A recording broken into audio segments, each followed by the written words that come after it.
Gift பண்ணுவோம். பொதுவாக நான் வந்து எந்த ஃபெஸ்டிவல், எந்த ஃபங்க்ஷன் எதுக்கு போனாலும் சமயபுரம் மாரியம்மன் கோவிலில் போய் ஃபோட்டோ வாங்கிட்டு தான் நான் வந்து அந்த பக்கம் போகிற மாதிரி இருந்தால் வாங்கிட்டு தான் போவேன். அப்படி இல்லை வேறு ஏதாவது பக்கம்னா முன்னாடியே அட்வான்ஸாக போய் கோவிலில் ஃபோட்டோ வாங்கி சாமி பாதத்தில் வச்சு எடுத்து வந்து தான் gift கொடுப்பேன். ஸோ நான் எப்பயுமே கடவுள் ஃபோட்டோவை gift கொடுப்போம். ஸோ அதனால் எந்த குறையும் இல்லாமல் கடவுள் நம்மளை வச்சுருப்பார் அப்படின்னு சொல்லி நான் நம்புகிறேன். அது என்னோடய பிளெஸ்ஸிங்ஸோட அவங்களும் நல்லா இருக்கணும் அப்படிங்கிறது நான் நினைக்கிறேன். ஸோ அந்த பிளெஸ்ஸிங்ஸ் நம்மளெல்லாம் வச்சுருக்கலாம் இல்லையா? ஸோ அந்த மாதிரி ஒரு கான்செப்ட்டுக்கு தான். ஓகே.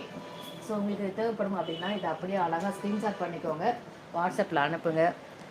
தேவைப்படுறவங்க எத்தனை பீசஸ் வேணும் என்னங்கிற டீட்டெயில்ஸ், ரேட் டீட்டெயில்ஸ் மற்றது எல்லாமே வாட்ஸ்அப்பில் கன்ஃபார்ம் பண்ணிவிட்டு புக் பண்ணிக்கோங்க. ரொம்ப ஒரு சூப்பரான அழகான ஒரு பொசிஷன், செம்ம க்யூட்டாக இருக்குது பாருங்கள். அவ்வளோ லட்சணமாக ஒரு க்யூட்டாக இருக்குது.